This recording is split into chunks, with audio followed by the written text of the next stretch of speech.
How long are you going to ignore Mahsa Amini, Iran? I'm not. I don't know why you have this like accusatory tone. Like, do people think I have like a stake in this? Like I have a dog in this or something? Every single person that has brought this up so far in the chat has done it to in the weirdest way possible, where they're like, dude, like, you think Iranian people rising up against police brutality as a consequence of the morality police is going to you know, not be up my alley? Like, what do you mean? Like, you think I'm weirdly in support of like Iranian police brutality? Is that the implication? I'm not pro or anti hijab. I'm pro freedom. If you want to choose to wear the hijab, you should be able to do so without the government telling you you can't, especially in Western nations. And if you don't want to wear it in a country where it is literally something you have to do, then I'm pro not wearing it if you don't want to. That's crazy.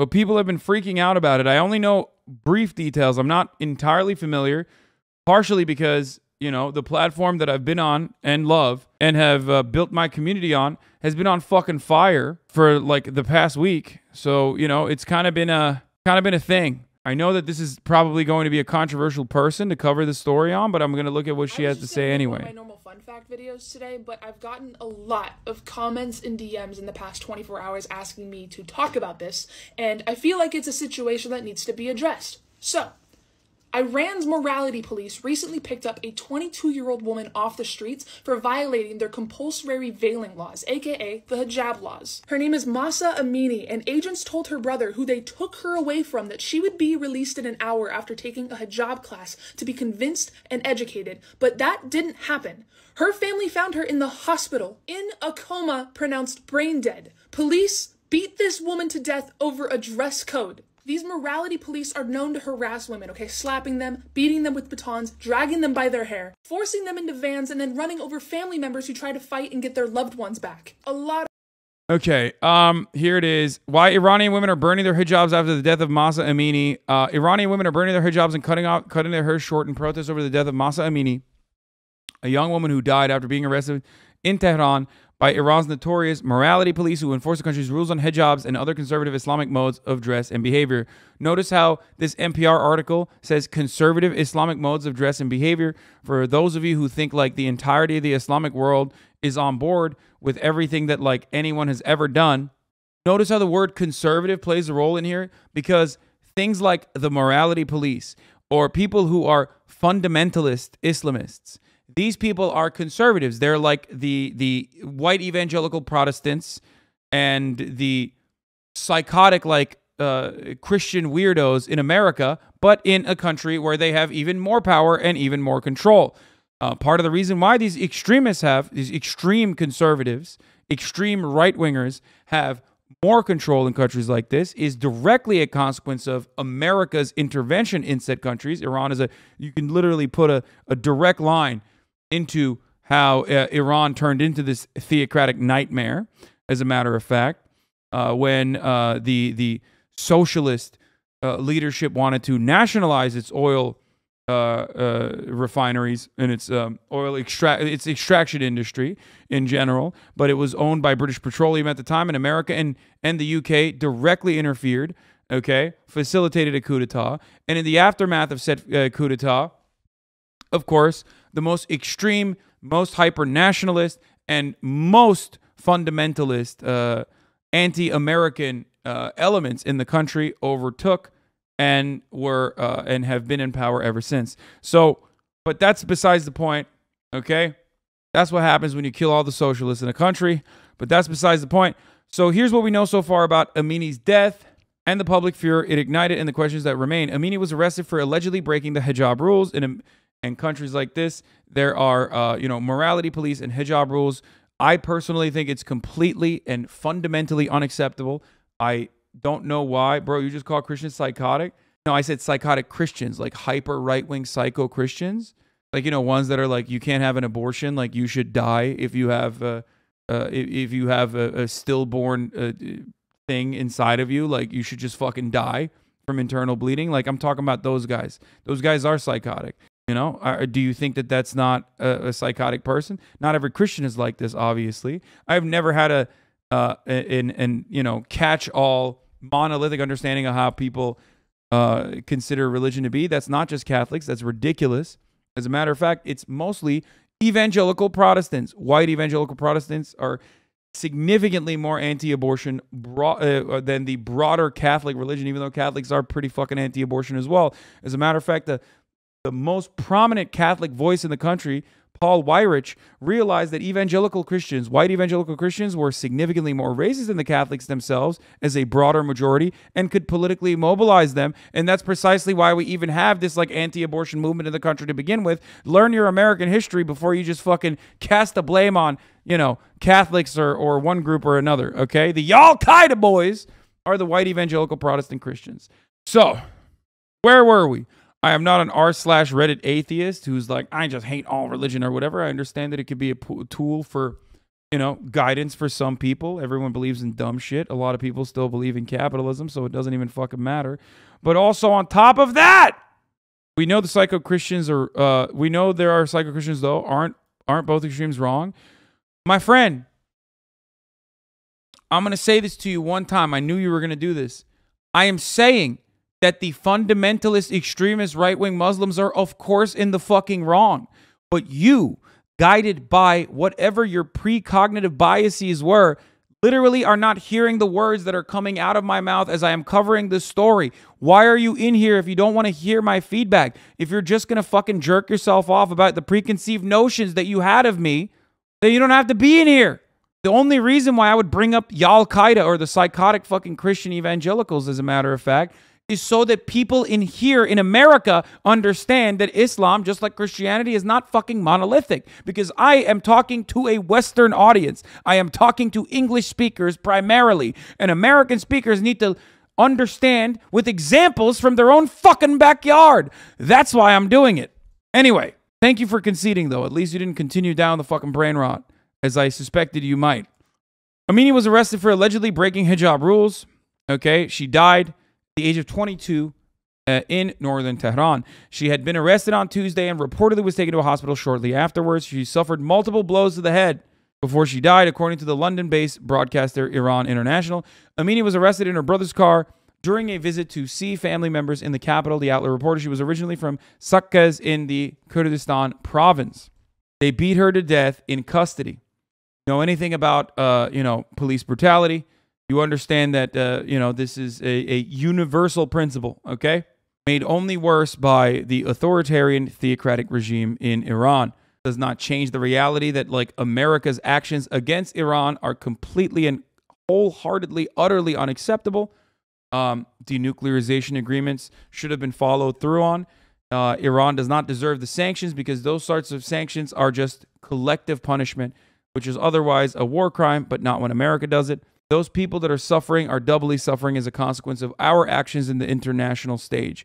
However, that's not the main point here. Let's continue. Amini's family says officers beat her in the police van after her arrest, citing eyewitnesses who supported the claim.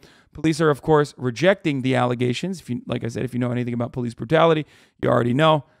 We investigated ourselves and decided that there was no wrongdoing. Saying Amini died after being taken to a hospital because she had a heart attack. Even then, it would still be your fault if you are the one who beat her so hard that she would have had a heart attack. But that's not even what happened. They concussed her and she was brain dead. Senior officials are promising a full investigation, including President Ebrahim Raisi, who called Amini's family on Sunday to assure them her death would be investigated. Your daughter is like my own daughter, and I feel that this incident happened to one of my loved ones, he said. Iran's Chief Justice Mohseni Ejei has also promised a full investigation. The United Nations called for an impartial inquiry into Amini's death. Mahsa Amini's tragic death and allegations of torture and ill treatment must be promptly, impartially, and effectively investigated by an independent, competent authority that ensures, in particular, that her family has access to justice and truth. A lot of posturing from the Western world here.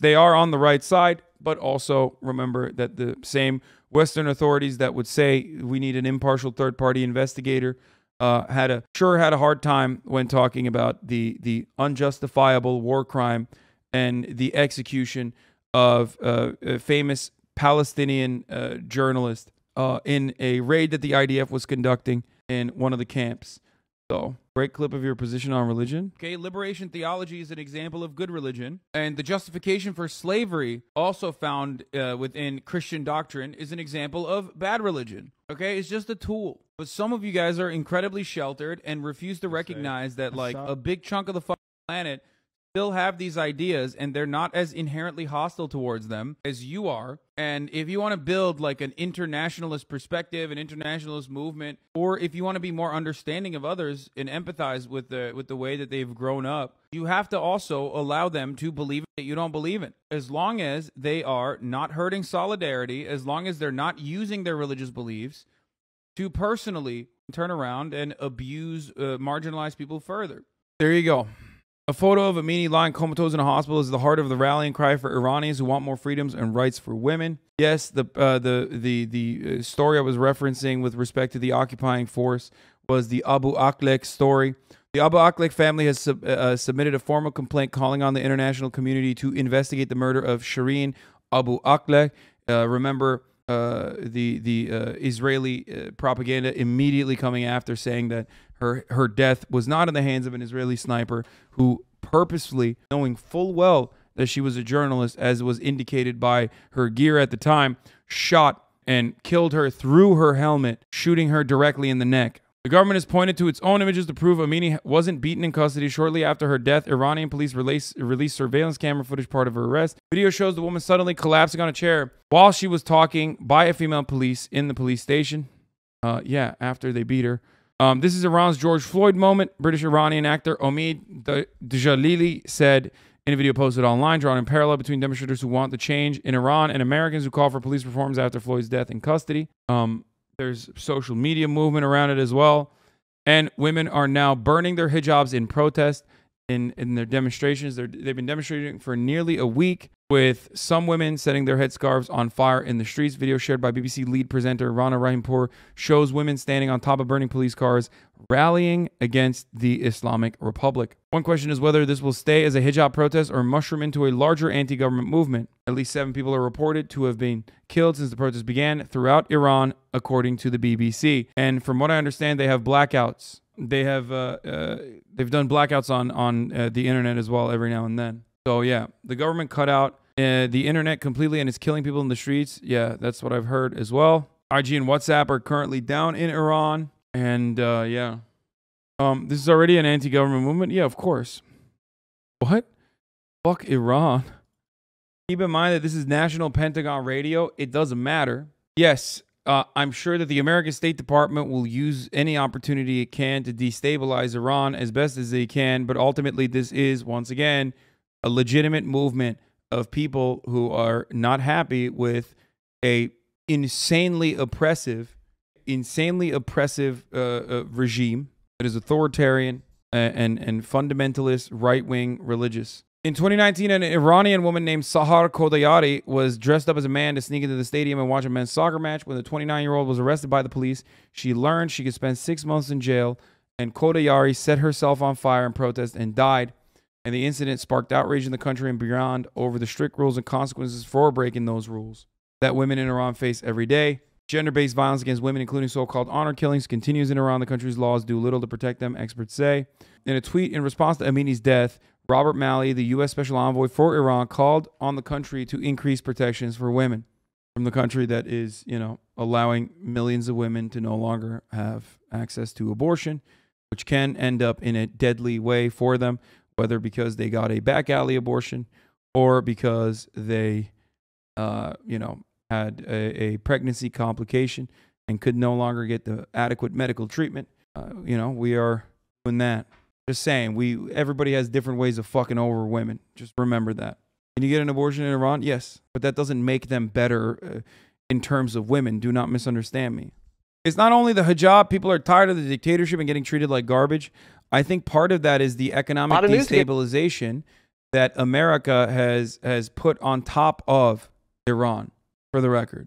It's just overall economic instability, volatility caused by that. The government takes actions that are more strict than usual in times like this. And here we are.